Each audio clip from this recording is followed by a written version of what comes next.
So we're down here today at Kirkham and we're talking with Erthan, who's been beekeeping for many years, and just want to get an idea of himself, how long he's been doing the beekeeping and any experience that he's got and the advice that he can give.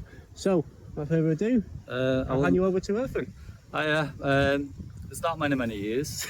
I've been keeping bees about now is 8 years, and I got 30 colonies, honey colonies, and then I also got about 40 nukes boxes as well. I sell bees, I sell honeys, and this is my apiary. I'm based in Preston near Blackpool. That's it really. Yeah. What we'll do is we'll do a little video and it will on top of this one, and I'll go all the way through all these hives and it will show them all really nicely, really compact, and just give you an idea of how big of an apiary he's got here, because doing it justice like this doesn't do it justice. You need to see every hive because it's amazing how big he's got his hive and all the flowers and plants and trees that are around here. I also got and then how do I overwinter my bees? Yeah, because we're wintering the bees now as well, so yeah, that's it. Thank you very much. See you soon. Hello, welcome down today. We are currently at Kirkham with a good friend of mine that I bought the bees off, called Erthan, who kindly is with me today, and we're down at his wonderful apiary and we're going to talk about how to make your hives ready for winter, the different elements that make your bees ready, and you know that they'll survive over winter nice and warm, comfortable and fed. So without further ado, I want to introduce you to Erthan, and Erthan's going to kindly talk about his hive, and then I'll ask him some questions about how he overwinters his bees. Hello. Hi. Just want to talk about, I just want to say, how do I overwinter my bees? Everyone does things differently. The way I do it is, I'll show you how to do it mine. Yeah. So this is some of the hives are already getting ready for the winter. So I've been feeding them, once I remove the honeys around mid-August, I was feeding them with the sugar waters, syrup basically, and since I stopped feeding them with syrup now, and then insulating the hives, and then I'm just going to put a fondant on them. So this is how do I do on mine. Okay, so what I'll do is I'll turn the camera around and let's have a look inside Erthan's hive for winter. So basically that's the crown boards. These are all these. For me it's very important insulating the hives from the top. So these are all national hives. So I use Straff. It's almost like what do you call that? like I would say it's like loft insulation almost sort of stuff, Yeah. innit? Yeah, and then obviously anti-supers. So what's this inside of here, Erthan? Is this what's going on here? It's a fondant. So basically, is the way I do, I make my own fondant, and then I put a fondant into the bags. These are like freezer bags. So I put the fondant inside. You can see the bees in there, and the bees will come up and eat it there. Mm-hmm. The reason I put this thing on top is because the wasps goes in through there into the roof, and they try to get in and eat your fondants because of these other bags. So Okay. they'll make a holes in there and they try to go into the hives. They'll have loads of wasps about. So if you put that, if you're feeding it with the bags, if you put something like that, so the bees, the wasp can't get into it.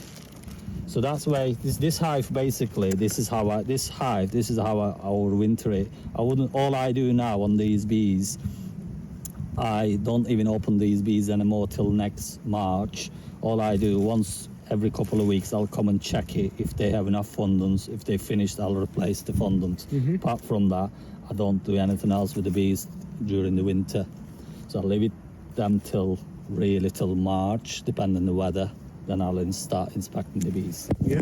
So the way I insulate it is I got the crown boards there. Yeah.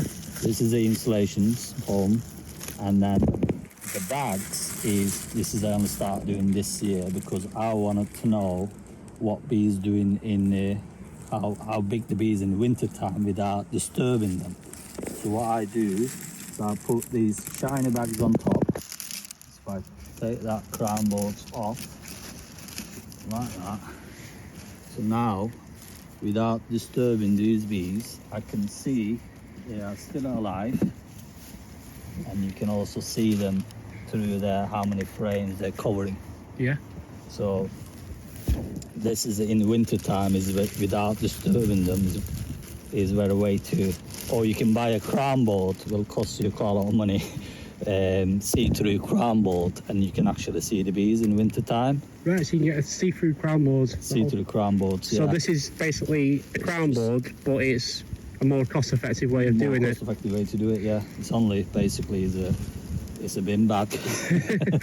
So, but I can see how many bees they're alive.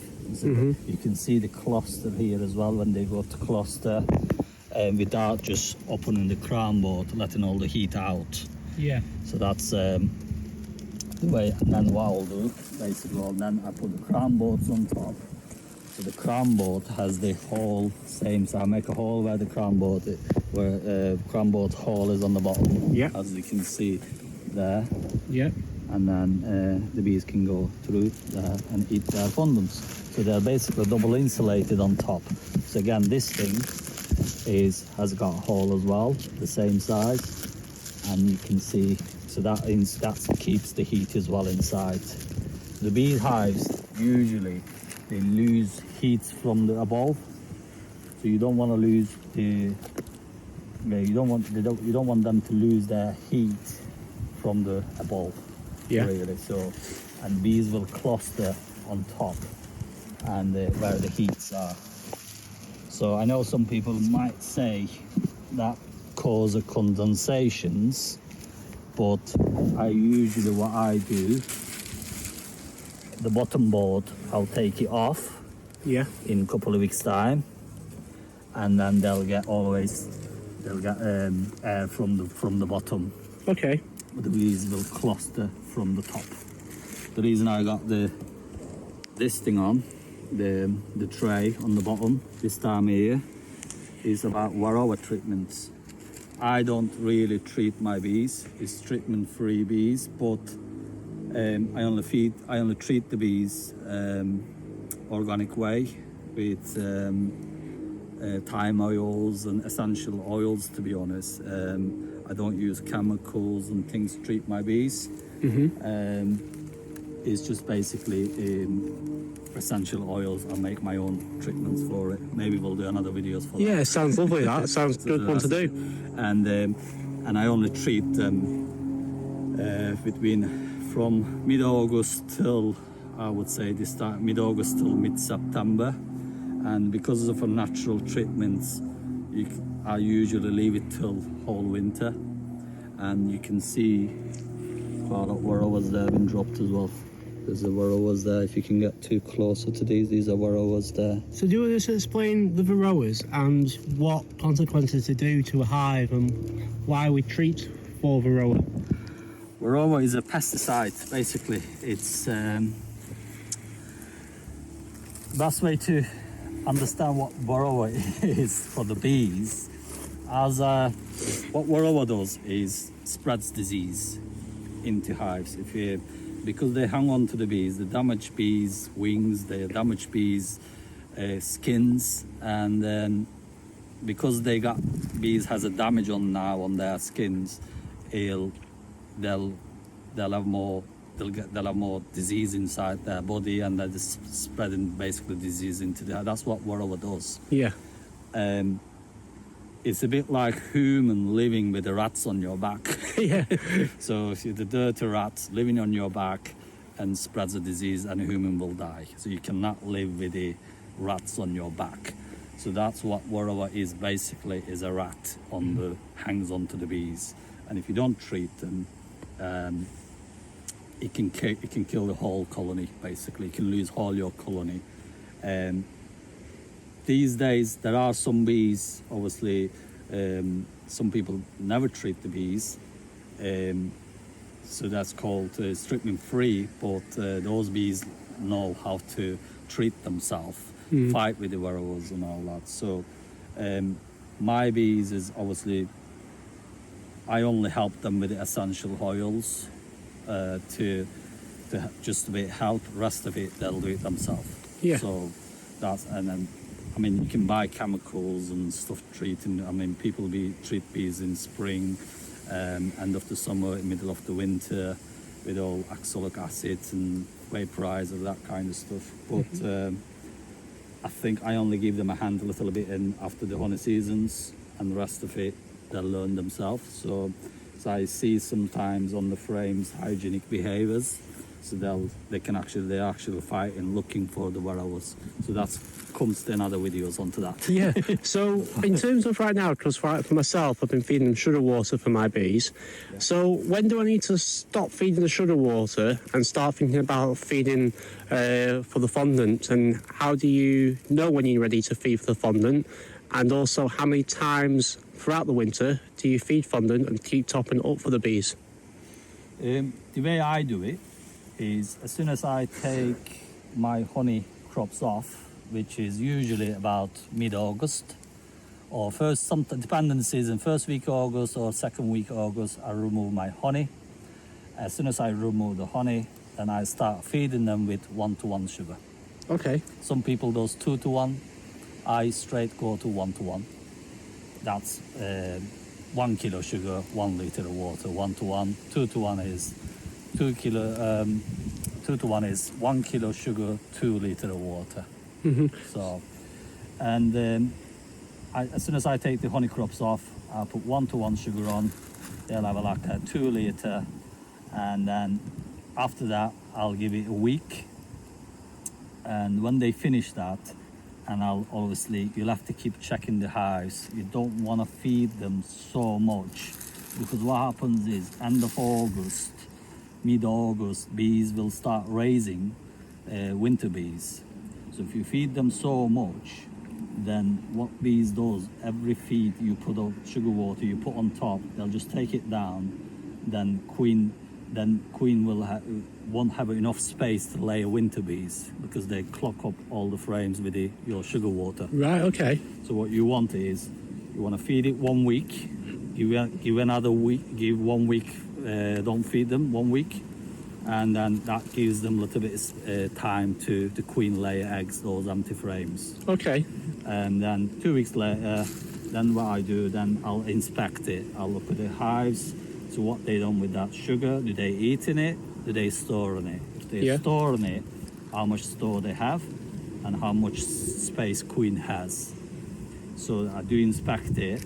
Then if I'm happy with it, I usually, once I give 2 liter, after inspection, I might, if they haven't got enough stores, I might give another 2 liter. Then wait another 2 weeks, inspect again.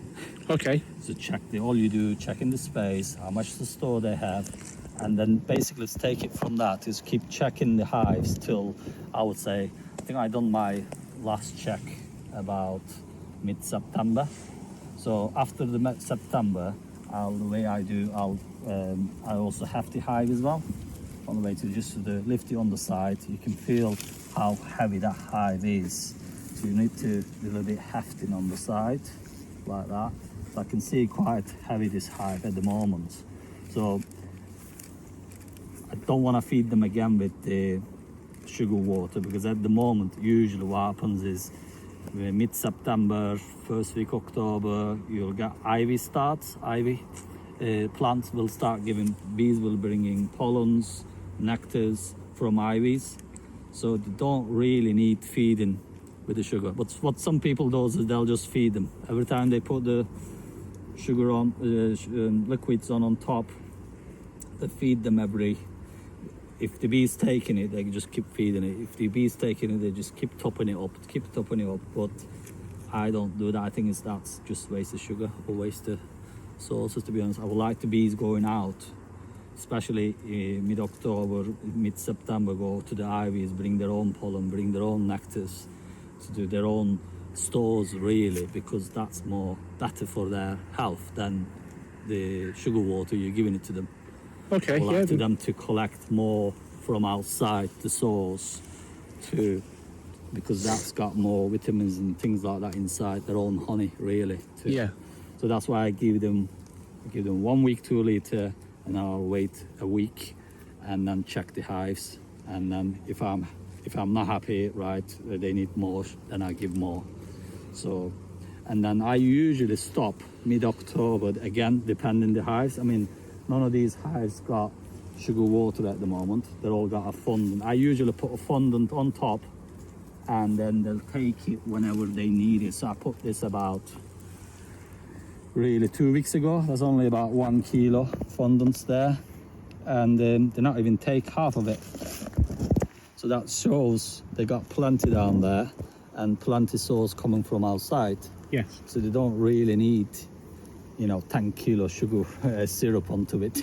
So just briefly, just going on to this silver thing here, why do you put that on there as well?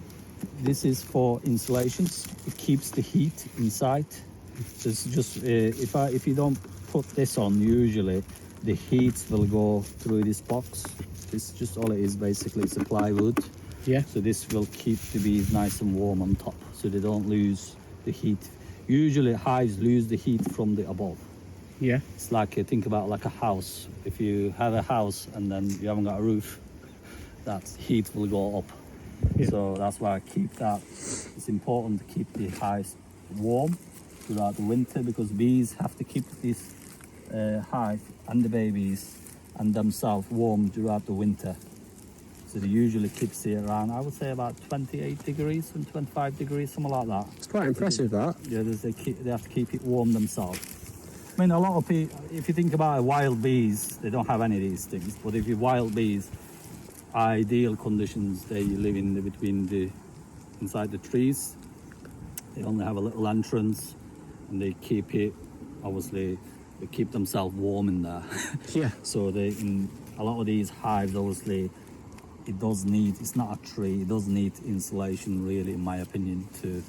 But some people, everyone does things differently. That's the beekeeping world for you.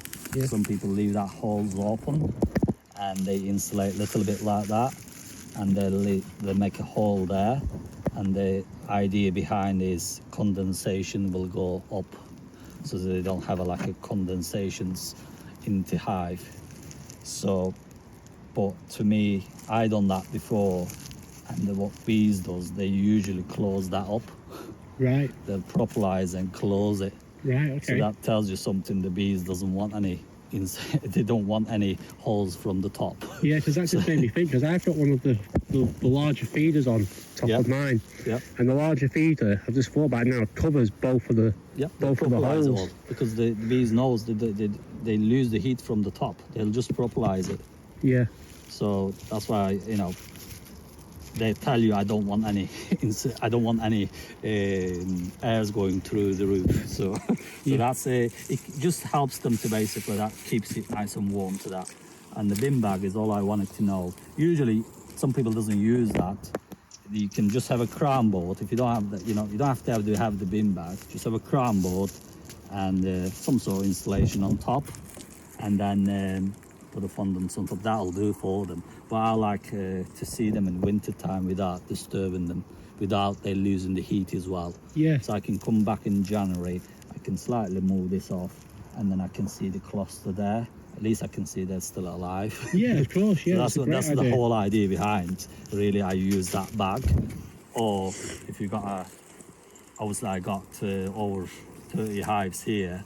If you only got 1 or 2 hives, you can buy clear see-through crown board. Yeah. And then even that see-through crown board, I think you should have some sort of insulation right on top. Okay. And then you can just see the bees, really. Yeah. What the way I do mine is obviously, because I got so many colonies, I can't afford loads of them. Yeah. So in terms of the fondant, like obviously I can see you make your own fondant. Yeah. And if you want to talk about how you make your fondant, that's brilliant, and we wouldn't mind hearing about how you make your fondant. But for beekeepers that don't have like the quantity of hives that you have, 30 hives, where would be best to get the best fondant from? What do they need to be looking for? And then also talk about your fondant, how you make yours, and which one you prefer. Well, I got 35 hives, honey hives, and around 40 nuke boxes. Okay. So there's quite a lot amount to feed over the winter. Yeah. Obviously, if you buy, say, 1 kilo of fondant for each hives, some hives use 3-4 kilos over the winter. So it's quite a lot money to spend on a fondant. Where to buy it, there's loads online. We don't want to advertise other people's business. Yeah. So I'm sure you can Google it and find it. I think cheapest one I see so far, Simon's the Beekeeper. Yeah. So I think he seems to be cheaper on that one. Yeah. But these are the way I make my own fondant. First of all, it's cost effective, and also is I put. I mean, you can go and buy a fondant. It costs you £5. It's all it is, sugar and water inside. There's nothing else really for the bees. There's nothing inside in terms of vitamins and things like that. So that's the cheapest one. Then you can buy a fondant for 15 quid, that's got a lot of vitamins and all sorts inside. But I make my own, and I put everything the bees needs. I put my own pollens. I got it from the bees into the fondant. I put my own honey into the fondant, and then I put also other vitamins into the fondant. At least I know what's in the fondant, what I'm giving to the bees. Yeah. It's not cap. So I haven't really lost it to varroa. So when you lose a colony, you really need to look into and understand why you lost that colony. What was the reason? So people think, oh, it might be varroa. It's not. It's actually it wasn't the varroas at all. So I haven't lost a colony for the varroa so far. Basically. So when you're setting this back up now, this how you would do it? Yeah, so this is my winter setup. Say we are, middle of October now, so we'll start in the winter. So this is my idea, the bin bag, because I want to see the bees over the winter. Yeah. You don't have to have this, but the way I do it is, I put that on there, like that. So this thing, make a hole obviously there so that you can see the bees there. So that goes over that. I know it's a bit windy at the moment. No idea. That's there. And then the crown boards. I think what we'll do is take that off. Now, so the crown board goes on top. You can see like that. So you're overwintering your bees now. So you can crown boards there. If you don't have the plastic bin bags like this, I just wanted to make sure the hole's there. Yeah, there you go. So that's the crown boards, so you can see. Yep. So and then I put this one on. This is the insulations. So that goes there. So that keeps them nice and warm. And then fondant goes right on top. So obviously the fondant is cut to that there, so you can see the bees goes in and out there, and then that goes right on top there, so that can go in there.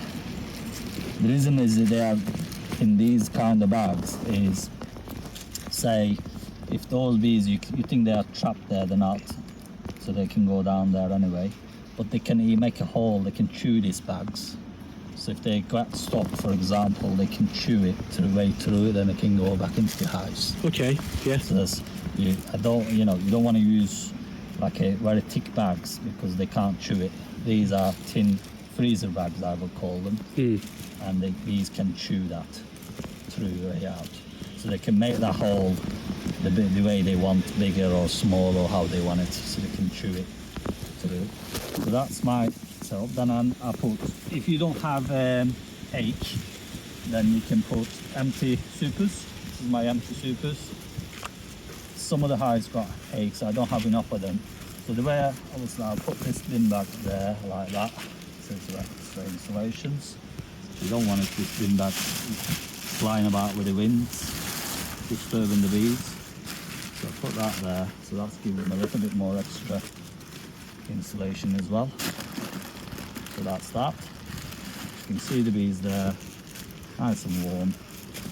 And then what I do, again, some people, if you don't have these, you can have that. I mean, Yeah. So that's what's that? It's like polystyrene, isn't it? polystyrene. I mean, even that, you know, you don't have to have anything else here now. They'll be all right with that too. You don't have any of these, but it's nice to have it. You know, I like my bees. I like to look after them. Nice to have it. I put that on there, so they'll be all right with us. These two, just like that. Put the crown board on top. Put the roof on top. They'll be all right with this. But if you do have it, I mean, these things, you can get them free. These kind of stuff. So I put that one on there, and that gives them extras. And then that, so I just cut it that size. That's perfect insulations for it for them. It's So nice and tidy and nice clean. and tight. And then just put the crown board, the roof on top. And then very important overwintering as well is this. You've got to strap your hives, make sure windproof, either straps or put something heavy on top, because you don't know what kind of winter we're going to have this year. It can be very windy. You don't want your hives to follow. I usually straps them through the stand so they don't go anywhere. So that's the straps goes under the stand, forward to the hives, including the roof, and then strap it like that. You can use loads of different ones, and then that goes like that.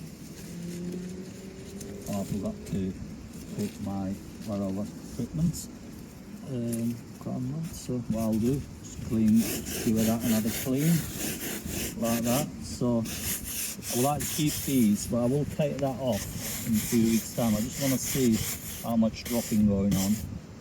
So that now is clean. So that goes the bottom like that. So that keeps them nice and warm at the minute. But I will take that off in 2 weeks time, so they'll have the ventilation from the bottom. So when we come into October, you'll take that Varroa board off. I'll tray off, yes. Because one thing very important is overwintering the bees. The bees will die. They will not die for the cold. They'll survive perfectly. We can have -10 outside over the winter. They'll survive because they go to tight cluster. They'll survive. So they'll only die if you have so much moisture inside the hives. So that's why ventilation is important. But my ventilation is from the bottom. Some people close the bottom bit, have the ventilation from the roof. So they'll have the hole on top, so hives ventilate throughout the roof. But the way I do it is insulate the top, ventilation from the bottom.